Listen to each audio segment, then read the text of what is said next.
సోదరులందరికీ యేసుక్రీస్తు నామంలో వందనాలు. మనందరికీ తండ్రి అయిన దేవునికి స్తుతులు, స్తోత్రములు, కృతజ్ఞతాస్తుతులు చెల్లించుకుంటున్నాను.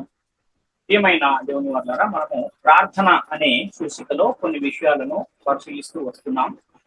అయితే ఈరోజు ప్రార్థన ఎవరికి చేయాలి, ఎవరి నామంలో చేయాలి అన్న అంశాన్ని పరిశీలించే ప్రయత్నం చేద్దాం. అయితే ఈ ప్రార్థన అనేది చాలా ప్రాముఖ్యమైనది. ఎందుకంటే దేవునితో ఒక విశ్వాసికి ఉన్న సంబంధము అనేది ఎలా, సహవాసం అనేది ఎలా ఉంటుంది అని అంటే ప్రార్థన ద్వారానే ఈ సహవాసం కానీ సంబంధం కానీ అది కొనసాగుతూ ఉంటుంది అన్న విషయాన్ని మనం గమనించవలసిన అవసరం ఉంది. అయితే ఈ ప్రార్థన అంటే ఏమిటి అన్న విషయాన్ని, ప్రార్థన యొక్క ప్రాముఖ్యత ఏంటి అన్న విషయాన్ని మనం ఇదివరకే పరిశీలించి ఉన్నాం. అదేవిధంగా ఈ ప్రభువు వల్ల సమీపిస్తున్నప్పుడు చాలా మంది చేస్తున్న గలిబిలి ప్రార్థన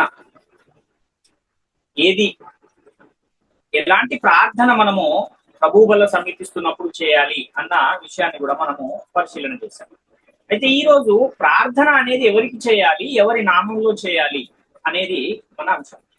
కాబట్టి మనము ప్రార్థన ఎవరికి చేయాలి అని ప్రశ్నిస్తే పరిశుద్ధ గ్రంథం ఇచ్చే సమాధానము ఏంటి అని మనం ఆలోచిస్తే, యేసుక్రీస్తు వారు శరీరధారిగా ఉన్న కాలంలో కూడా ఆయన అనేక పర్యాయాలు ప్రార్థన చేసిన సందర్భాలు మనకు కనబడతాయి.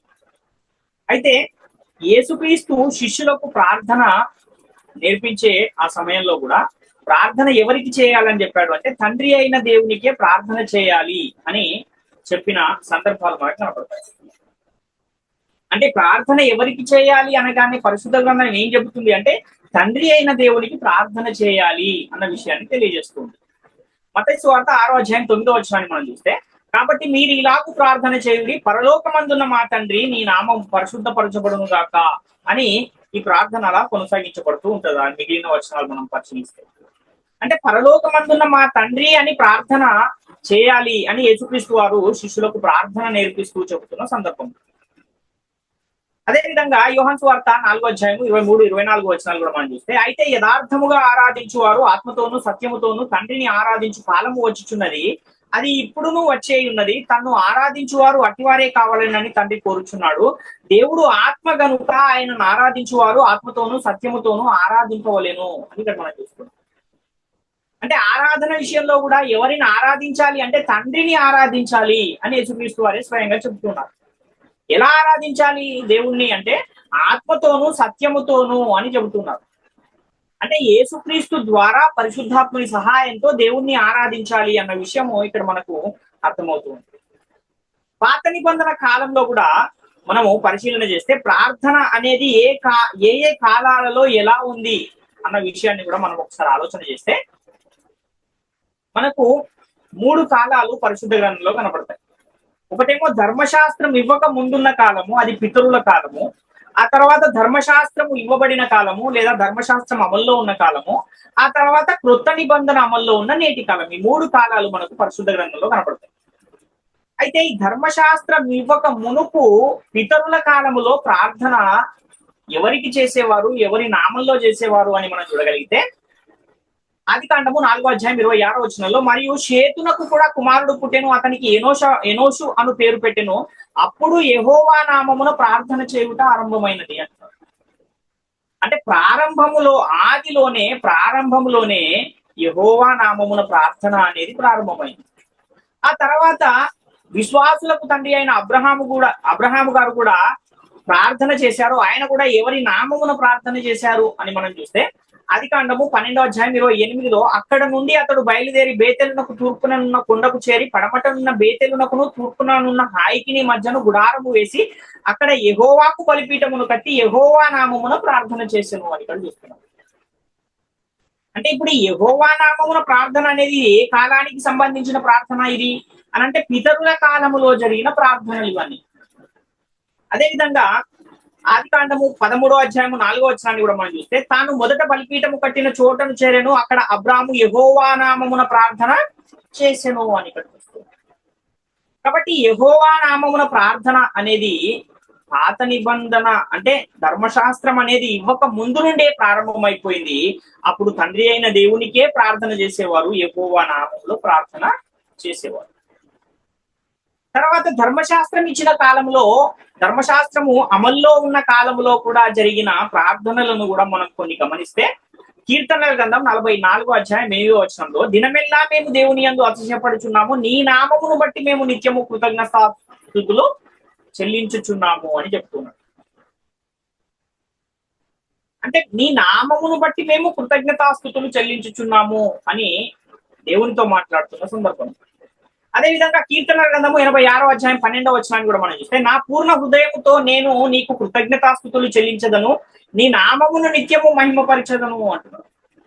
ఇక్కడ కూడా యెహోవా నామమున యెహోవాకి ప్రార్థన అనేది మనకు పాత నిబంధన గ్రంథంలో కనపడుతుంది. నెహెమ్యా గ్రంథం 1వ అధ్యాయం 11వ వచనాన్ని కూడా చూస్తే, యెహోవా చెవియొగ్గి నీ దాసుడైన నా మొర్రను, నీ నామమును భయభక్తులతో ఘనపరచుటయందు ఆనందించు నీ దాసుల మొర్రను ఆలకించి, ఆ దినమందు నీ దాసుని ఆలోచన సఫలపరిచి ఈ మనుషుడు నాయందు దయ చూపునట్లు అనుగ్రహించుమని నిన్ను బతిమాలుకొనుచున్నాను అని ప్రార్థించి తిని, నేను రాజునకు గిన్నె అందించు వాడనై ఉంటిని అని ఇక్కడ నెహెమ్యా గారు యెహోవాకు ప్రార్థన చేస్తున్న సందర్భం కనబడుతుంది.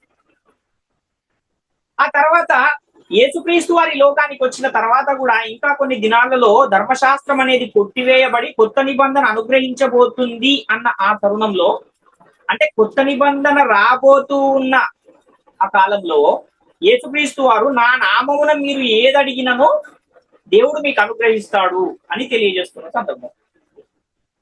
యోహాను సువార్త 16వ అధ్యాయం 23 నుంచి 24 వచనాలు చూస్తే, ఆ దినమున మీరు దేని గురించి నన్ను అడగరు, మీరు తండ్రిని నా పేరట ఏమి అడిగినను ఆయన మీకు అనుగ్రహించును అని మీతో నిశ్చయముగా చెప్పుచున్నాను. ఇది వరకు మీరేమియో నా పేరట అడగలేదు, మీ సంతోషము పరిపూర్ణమగునట్లు అడుగుడి మీకు దొరుకును అని. అంటే యేసుక్రీస్తు వారు వచ్చే సమయానికి ధర్మశాస్త్రం అప్పటికి అమల్లో ఉంది. ఇంకా కొన్ని రోజుల్లో ధర్మశాస్త్రము కొట్టివేయబడిపోతున్న కాలము సమీపం అవుతున్న ఆ తరుణంలో యేసుక్రీస్తు వారు ప్రార్థన ఎలా చేయాలంటే, నా పేరిట నా నామమున మీరు తండ్రిని ఏదడిగినా కూడా మీకు దొరుకును అన్న విషయాన్ని ఇక్కడ తెలియజేస్తున్నారు. యోహాను సువార్త 15వ అధ్యాయం 16వ వచనాన్ని కూడా మనం చూస్తే, మీరు నన్ను ఏర్పరచుకొనలేదు, మీరు నా పేరట తండ్రిని ఏమడుగుదురో అది ఆయన మీకు అనుగ్రహించినట్లు మీరు వెళ్ళి ఫలించుటకును మీ ఫలము నిలిచియుండుటకును నేను మిమ్మను ఏర్పరచుకొని నియమించి తిని అని ఇక్కడ కూడా చూస్తున్నాం. అంటే ప్రార్థన అనేది యేసుక్రీస్తు నామములోనే తండ్రిని అడగాలి అని యేసుక్రీస్తు వారే స్వయంగా చెబుతున్న సందర్భాలు. అంటే పాత నిబంధనలోనూ ప్రార్థన ఎవరికి చేయాలంటే తండ్రి అయిన దేవునికే చేయాలి. కానీ ఆ కాలంలో యెహోవా నామమున ప్రార్థన అనేది వాళ్ళు చేశారు. కానీ యేసుక్రీస్తు వారు ఈ లోకానికి వచ్చిన తర్వాత ప్రార్థన అనేది తండ్రికే చేయాలి, కానీ నా నామమున మీరు తండ్రికి ప్రార్థన చేయాలి అన్న విషయాన్ని ఇక్కడ యేసుక్రీస్తు వారు తెలియజేస్తున్నారు. అంటే యేసుక్రీస్తు వారు దేవునికి ప్రార్థన చేసిన కాలంలో, శిష్యులకు ప్రార్థన నేర్పిన కాలంలో కూడా, అంటే ధర్మశాస్త్రం ఇంకా అప్పటికి అమల్లో ఉన్న ఆ కాలంలో తండ్రి అయిన దేవునికే ప్రార్థన చేశారు. శిష్యులను కూడా తండ్రి అయిన దేవునికే ప్రార్థన చేయాలి అని యేసుక్రీస్తు వారు ఇక్కడ వారికి నేర్పిస్తున్న సందర్భం మనకు కనబడుతుంది. ఇప్పుడు క్రొత్త నిబంధన ఇవ్వబడిన తర్వాత, అంటే క్రొత్త నిబంధన అమల్లో ఉన్న కాలములో అపోస్తలుడైన పౌలు గారు ప్రార్థన ఎవరికి చేయాలని చెబుతున్నారు, ఆ విషయాలను కూడా మనం ఒకసారి ఆలోచించగలిగితే, కొలస్సీ పత్రిక 1వ అధ్యాయం 12వ వచనంలో, తేజోవాసులైన పరిశుద్ధుల స్వాస్థ్యములో పాలివారమగుటకు మనలను పాత్రులనుగా చేసిన తండ్రికి మీరు కృతజ్ఞతాస్తుతులు చెల్లింపవలెననియు దేవుని బతిమాలు కొనుచున్నాను అని ఇక్కడ పౌలు గారు తెలియజేస్తున్నారు. అంటే తండ్రికి మీరేం చేయాలి, కృతజ్ఞతాస్తుతులు చెల్లించాలి అని ఇక్కడ పౌలు గారు తెలియజేస్తున్నారు.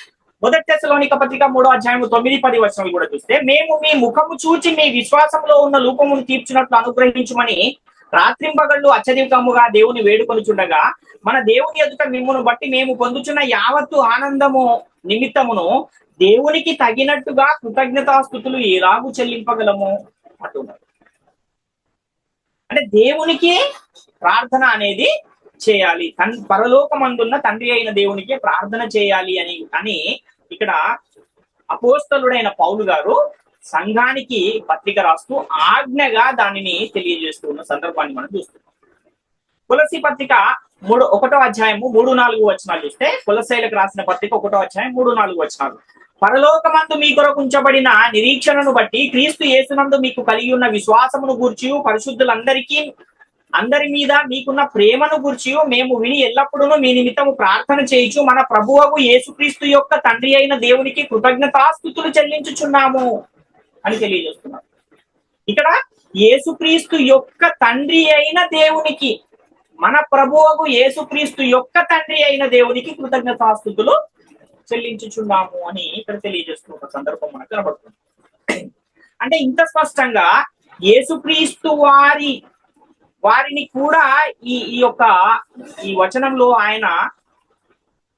ఆయనను కూడా అక్కడ ఇంక్లూడ్ చేస్తూ మాట్లాడుతూ ఏమంటున్నాడంటే, ప్రభువుకు యేసుక్రీస్తు యొక్క తండ్రి అయిన దేవునికి కృతజ్ఞతాస్తుతులు చెల్లించుచున్నాను అని ఆయన తెలియజేస్తున్నాడు. ఈ మాటలన్నీ కూడా ఎలా రాస్తున్నారు వీళ్ళు? వాళ్ళ సొంత మాటలు రాస్తున్నారంటే కాదు, పరిశుద్ధాత్మ ప్రేరణతో దేవుని మూలముగా పలకబడిన మాటలే ఈ పత్రికలలో వ్రాయబడిన మాటలన్నీ అన్న విషయాన్ని మనం గమనించాలి. కాబట్టి చాలా మంది నేటి కాలంలో ప్రార్థనలను మనం చూస్తున్నాము. సంఘాలలో చేస్తున్న ప్రార్థనలు మనం చూస్తే, లేదా ఇళ్లలో విశ్వాసులు ప్రతిదినము వారు చేస్తున్న ప్రార్థనలను కూడా మనం గమనించినట్లయితే, డైరెక్ట్ గా యేసుక్రీస్తుకే ప్రార్థన చేస్తున్న వారు ఎక్కువగా మనకు కనపడుతూ ఉంటారు. యేసయ్యా తండ్రి నీకు స్తుతులు, వందనాలు, స్తోత్రాలు అని ప్రార్థనలు చాలా మంది చేస్తున్నారు. అది ఎంతవరకు వాక్యానుసారమైనది అని ఆలోచించవలసిన అవసరం ఉంది. యేసుక్రీస్తు మనకు తండ్రి కాదు కదా. పరిశుద్ధ గ్రంథం ఏం చెబుతుంది అని అంటే, యేసుక్రీస్తు వారు మనకు సహోదరుడు అని తెలియజేస్తుంది. మరి తండ్రి ఎవరు అంటే, నీకు నాకు తండ్రి ఒక్కడే, ఆయన పరలోకమందున్నాడు అని యేసుక్రీస్తు వారు చెబుతూ ఉన్నారు అని అంటే, పరలోకములో ఉన్న ఆ తండ్రి అయిన దేవునికి యేసుక్రీస్తు ద్వారా, యేసుక్రీస్తు నామములో ప్రార్థన చేస్తే అది తండ్రి సన్నిధికి చేరుతుంది అన్న విషయాన్ని మనం గమనించాలి. కాబట్టి పౌలు గారు ఏం చెబుతున్నారంటే, ప్రార్థన అనేది తండ్రి అయిన దేవునికి చేయాలి అని సంఘానికి ఇక్కడ ఆజ్ఞ జారీ చేస్తున్న సందర్భం మనకు కనపడుతుంది. హెబ్రీ పత్రిక 13వ అధ్యాయం 15వ వచనాన్ని కూడా మనం చూస్తే, కాబట్టి ఆయన ద్వారా మనము దేవునికి ఎల్లప్పుడూ స్తుతియాగము చేయుదము, అనగా ఆయన నామమును ఒప్పుకొనుచు జిహ్వఫలమును అర్పించుదుము అంటున్నాం. అంటే ఆయన ద్వారా అంటే యేసుక్రీస్తు ద్వారా మనము దేవునికి ఎల్లప్పుడూ స్తుతియాగము చేయుదము, అనగా ఆయన నామమును ఒప్పుకొనుచు జిహ్వఫలమును అర్పించుదు. అంటే యేసు నామమున మనము జిహ్వఫలాన్ని అర్పించాలి అన్న విషయాన్ని ఇక్కడ మనకు తెలియజేస్తున్నాం. రోమీలకు రాసిన పత్రిక 1వ అధ్యాయం 8వ వచనాన్ని కూడా మనం చూస్తే, మీ విశ్వాసము సర్వలోకమున ప్రచురము చేయబడుచుండుటను బట్టి మొదట మీ అందరి నిమిత్తము యేసుక్రీస్తు ద్వారా నా దేవునికి కృతజ్ఞతాస్తుతులు చెల్లించుచున్నాను అని ఇక్కడ పౌలు గారు రోమా సంఘానికి పత్రిక రాస్తూ తెలియజేస్తున్నారు. అంటే ప్రార్థన అనేది ఎవరు చేసినా సరే, ఏ ప్రాంతంలో చేసినా సరే, ఎక్కడ చేసినా సరే, ఎవరికి చేయాలంటే తండ్రి అయిన దేవునికే చేయాలి. యేసుక్రీస్తు ద్వారానే తండ్రి అయిన దేవునికి ప్రార్థన అనేది చేయాలి అన్న విషయాన్ని ఇక్కడ చాలా స్పష్టంగా మనకు తెలియజేయబడుతుంది. కాబట్టి యేసుక్రీస్తు ఇచ్చిన ఆజ్ఞ ప్రకారము, అలాగే అపోస్తలులు సంఘానికి ఇచ్చిన ఆజ్ఞ ప్రకారము ప్రార్థన అనేది యేసుక్రీస్తుకు చేయాలా లేక తండ్రికి చేయాలా అని మనం ఆలోచిస్తే, ప్రార్థన అనేది తండ్రి అయిన దేవునికే చేయాలి, యేసుక్రీస్తు ద్వారా చేయాలి అని చాలా స్పష్టంగా పరిశుద్ధ గ్రంథము తెలియజేస్తుంది. మరి తండ్రి అయిన దేవునికి చేయవలసిన ప్రార్థన ఎవరి నామంలో చేయాలి అంటే యేసుక్రీస్తు నామంలో చేయాలి అని మనము ఇంతవరకు పరిశీలించాం. అంటే యేసుక్రీస్తు వారు శిష్యులకు ప్రార్థన నేర్పిస్తున్నప్పుడు తండ్రి అయిన దేవునికి ప్రార్థన చేయండి అని చెప్పారు. ఆ తర్వాత నేను పరలోకం వెళ్ళి తండ్రి కుడిపార్శాన ఆసీనుడనై తర్వాత నా నామమున మీరు తండ్రిని ఏమడిగినా ఆయన మీకు అనుగ్రహిస్తాడు అని కూడా యేసుక్రీస్తు వారే స్వయంగా శిష్యులకు చెప్పిన ఆ సందర్భాన్ని కూడా మనం చూస్తాం. ఎఫెసీయులకు రాసిన పత్రిక 5వ అధ్యాయం 20-21 వచనాలు మనం చూస్తే, మన ప్రభు అయిన యేసుక్రీస్తు పేరట సమస్తమును గూర్చి తండ్రి అయిన దేవునికి ఎల్లప్పుడూ కృతజ్ఞతాస్తుతులు చెల్లించుచు క్రీస్తునందలి భయముతో ఒకనికొకడు లోబడి ఉండు అంటున్నారు. అంటే ప్రభు అయిన యేసుక్రీస్తు పేరట సమస్తమును గూర్చి తండ్రి అయిన దేవునికి ఎల్లప్పుడూ కృతజ్ఞతాస్తుతులు చెల్లించాలి. సమస్తమును గూర్చి. అంటే ప్రార్థనలో మీరు ఏమడిగినా సరే అది ఎలా వెళ్ళాలి అని అంటే యేసుక్రీస్తు ద్వారానే, యేసుక్రీస్తు పేరటనే, యేసుక్రీస్తు నామముననే వెళ్ళాలి అన్న విషయాన్ని ఇక్కడ తెలియజేస్తున్నారు పౌలు గారు. తులసి పత్రిక 3:16-17 వచనాలు కూడా చూస్తే సంగీతములతోనూ కీర్తనలతోనూ ఆత్మ సంబంధమైన పద్యములతోనూ ఒకరికొకడు బోధించుచు బుద్ధి చెప్పుచు కృపాసహితముగా మీ హృదయములలో దేవుని గూర్చి గానము చేయుచు సమస్త విధములైన జ్ఞానముతో క్రీస్తు వాక్యము మీలో సమృద్ధిగా నివసింపనీయుడి. మరియు మాట చేత గాని క్రియ చేత గాని మీరేమి చేసినను ప్రభు అయిన యేసు ద్వారా తండ్రి అయిన దేవునికి కృతజ్ఞతాస్తుతులు చెల్లించుచు సమస్తమును ఆయన పేరిట చేయుడి. అంటే మీరు మాట మాట్లాడినా, ఏదైనా పని చేసినా, అంటే క్రియ చేసినా, పని చేసినా ఎలా చేయాలి అని అంటే సమస్తమును కూడా యేసుక్రీస్తు పేరటనే చేయాలి. మీ ప్రార్థన అనేది యేసుక్రీస్తు నామములో తండ్రి అయిన దేవునికి మీరు చేయాలి అన్న విషయాన్ని ఇక్కడ ఆజ్ఞగా సంఘానికి పౌలు గారు రాస్తున్నారు. ఈ ఆజ్ఞను నేటి కాలంలో నేను విశ్వాసిని అని చెప్పుకుంటున్న ప్రతి ఒక్కరూ కూడా అనుసరించవలసిన అవసరం ఉంది అన్న విషయాన్ని మనం గమనించాలి. అంటే మీరు ఏమి చేసినా కూడా సమస్తమును తండ్రి అయిన దేవునికి యేసుక్రీస్తు పేరట చేయండి అని చెప్తున్నారు పౌలు గారు. కాబట్టి ఈ మాటను ఏ కాలంలో చెప్తున్నారు పౌలు గారు అని మనం ఆలోచిస్తే ధర్మశాస్త్రము కొట్టివేయబడి నూతన నిబంధనను సిద్ధపరుస్తున్న కాలంలో, దాన్ని స్థిరపరుస్తున్న కాలంలో సంఘానికి పౌలు గారు ఇస్తున్న ఆజ్ఞలు. కాబట్టి యేసుక్రీస్తు పరలోకానికి వెళ్లి తండ్రి కుడిపార్శ్వాన ఆసీనుడై తండ్రి యొద్ద నుండి పరిశుద్ధాత్ముని ఈ లోకానికి పంపి పరిశుద్ధాత్మ ప్రేరణతో అపోస్తలుల ద్వారా కొత్త నిబంధనను సిద్ధపరుస్తూ ప్రకటిస్తూ ఉన్న కాలంలో ఆత్మ యొక్క నియమము లేదా పరిశుద్ధులకు ఒకసారి అప్పగింపబడిన బోధ లేక అపోస్తలు ప్రవక్తలు వేసిన పునాదిలో ప్రార్థన అనేది ఎవరికి చేయాలని పౌలు గారు చెబుతున్నారంటే యేసుక్రీస్తు నామములో తండ్రి అయిన దేవునికి మీరు ప్రార్థన చేయాలి, కృతజ్ఞతలు చెల్లించాలి, సమస్తమును యేసుక్రీస్తు పేరటనే మీరు చేయాలి అని తెలియజేస్తున్నారు. అదే నేటి కాలంలో మనకు కూడా ఒక నిబంధనగా, ఒడంబడికగా, చట్టముగా అమల్లో ఉంది అన్న విషయాన్ని మొదట మనం గమనించాలి. కాబట్టి ఏదైతే మనకు ఒక నిబంధనగా ఉందో, ఏదైతే మనకు చట్టంగా ఉందో దానిని మనం అనుసరించవలసిన అవసరం. కాబట్టి రాయబడి ఉన్న ఈ లేఖనాలన్నీ పక్కన పెట్టేసి యేసు ప్రభువానికి వందనాలు స్థుతులు, పరిశుద్ధాత్మ దేవానికి స్థుతులు, వందనాలు, స్తోత్రాలు అని చాలా మంది నేటి కాలంలో ప్రార్థనలు చేస్తూ ఉంటారు. ఉన్నారు అలాంటి వారంటే చాలా మంది ఉన్నారు.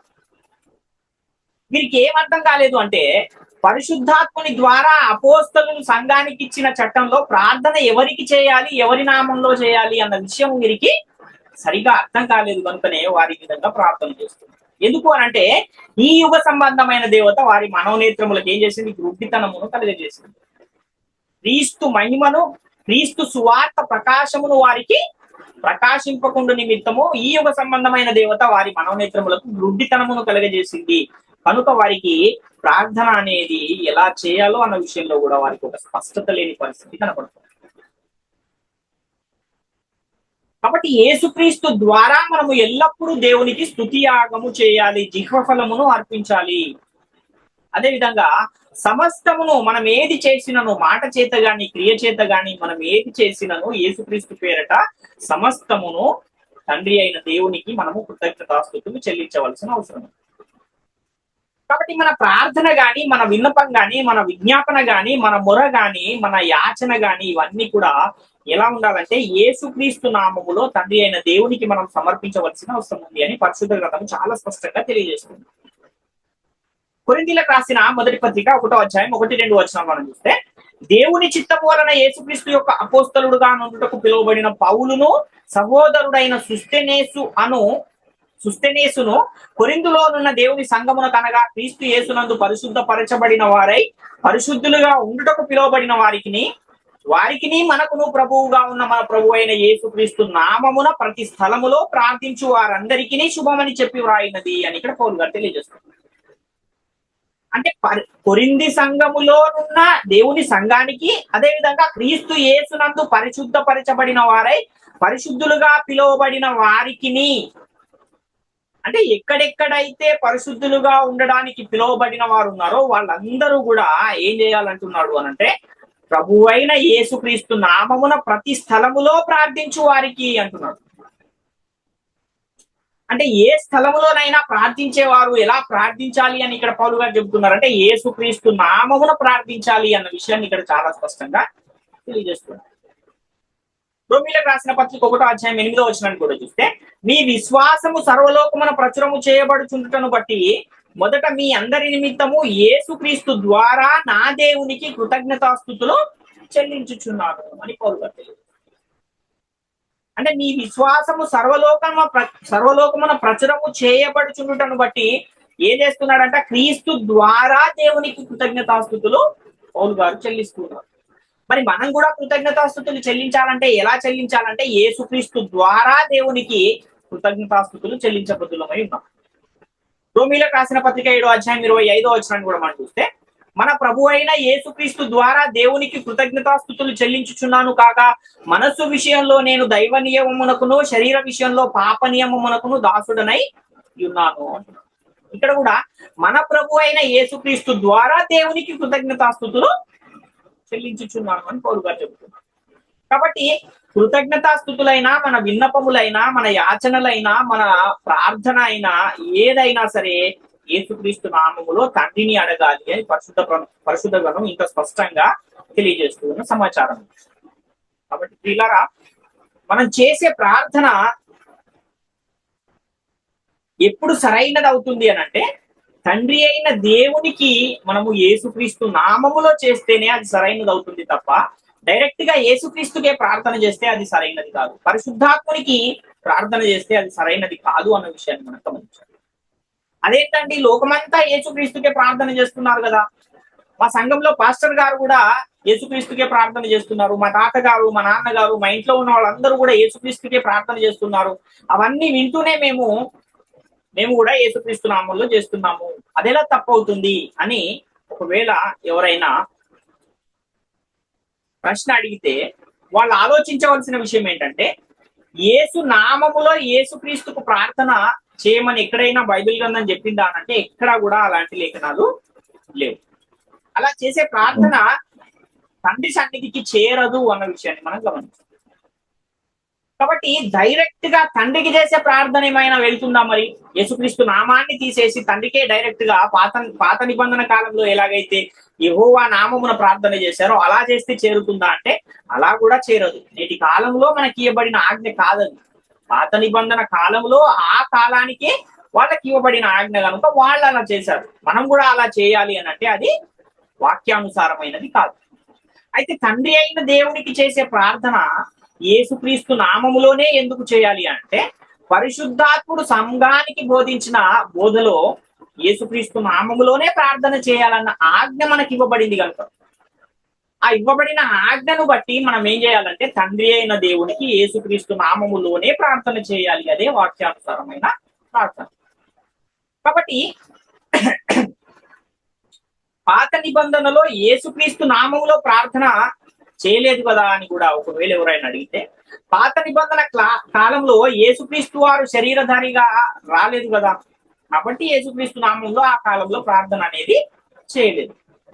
పాత నిబంధన కాలంలో ధర్మశాస్త్రం అనే చట్టం ప్రకారం తండ్రి అయిన దేవునికే ప్రార్థన చేయాలి అన్న ఆజ్ఞ ఇశ్రాయేలీలకు ఇవ్వబడింది కనుక ఆ కాలంలో వాళ్ళు యెహోవా నామములో యెహోవాకే ప్రార్థన చేసిన సందర్భాలు మనకు కనబడతాయి.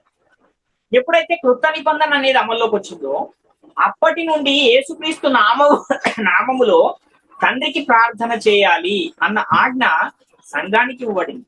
నేటి కాలంలో ఉన్న సంఘానికి ఇవ్వబడింది కనుక నేటి కాలంలో ప్రార్థన అనేది ఎలా చేయాలి ఎవరైనా సరే అనంటే యేసుక్రీస్తు నామములో తండ్రి అయిన దేవునికి ప్రార్థన చేయాలి అన్న విషయాన్ని మనం గమనించాలి.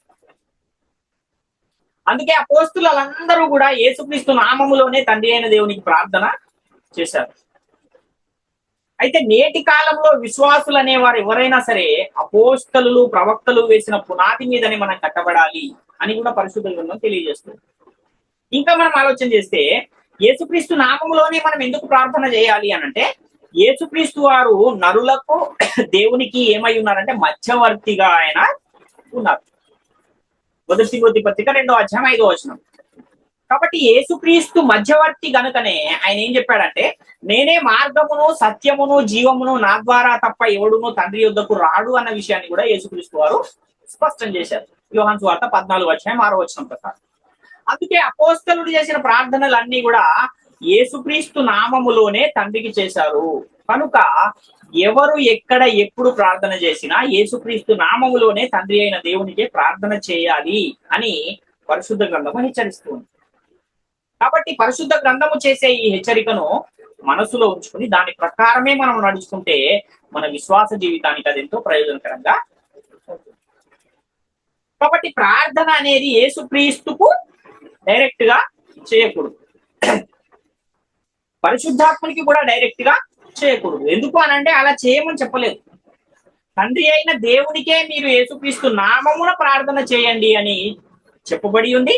అపోస్తలులందరూ కూడా అలానే చేశారు. కనుక మనము యేసుక్రీస్తు నామమున తండ్రి అయిన దేవునికే ప్రార్థన చేయబద్దులమై ఉన్నాం. ఎందుకంటే వేయబడినది తప్ప మరి ఒక పునాది ఎవడును వేయనేరడు, ఆ పునాది క్రీస్తే అని పరిశుద్ధ గ్రంథము చాలా స్పష్టంగా 1 కొరింథీ పత్రిక 3:11 తెలియజేస్తుంది.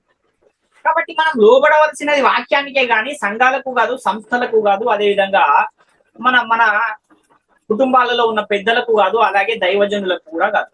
వాక్యం ఏది చెబుతుందో ఆ వాక్యానికే మనం లోబడవలసిన అవసరం ఉంది. ఎందుకు యేసుక్రీస్తు నామములోనే ప్రార్థన చేయాలి అంటే, యేసుక్రీస్తు వారికి దేవుడు అంత ఉన్నతమైన నామాన్ని దయచేశాడు కాబట్టి.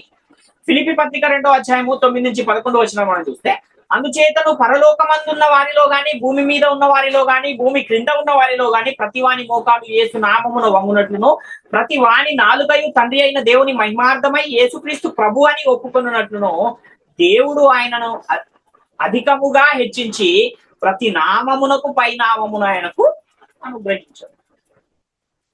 కాబట్టి దేవుడే ఆయనకు ఈ ఆధిక్యతను ఇచ్చాడు. కాబట్టి అపోస్తలులందరూ కూడా దేవుని మూలముగా చెప్పిన మాట ఏంటి అంటే, మీరు ఏమి చేసినా సరే యేసుక్రీస్తు నామములోనే తండ్రి అయిన దేవునికి మీరు ప్రార్థనలు చేయాలి, మీరు కృతజ్ఞతాస్తుతులు చెల్లించాలి. మీరు ఏ పని చేసినా ఆ పని యేసుక్రీస్తు నామములో తండ్రి అయిన దేవునికి మీరు సమర్పించవలసిన అవసరం ఉంది అని అపోస్తలులందరూ కూడా ముక్త కంఠంతో తెలియజేస్తూ ఉన్నారు. కాబట్టి మనం కూడా ప్రార్థన అనేది యేసుక్రీస్తు నామములో తండ్రి అయిన దేవునికి మాత్రమే చేయాలి. అప్పుడే అది దేవుని సన్నిధికి చేరే అవకాశం ఉంది అన్న విషయాన్ని గమనించాలి. కొరింథీయులకు రాసిన 1 పత్రిక 6:11 కూడా చూస్తే, మీలో కొందరు అట్టి వారై ఉంటిరి గాని ప్రభు అయిన యేసుక్రీస్తు నామమునను మన దేవుని ఆత్మయందును మీరు కడగబడి పరిశుద్ధపరచబడిన వారై నీతిమంతులుగా తీర్చబడుతిరి అంటున్నారు.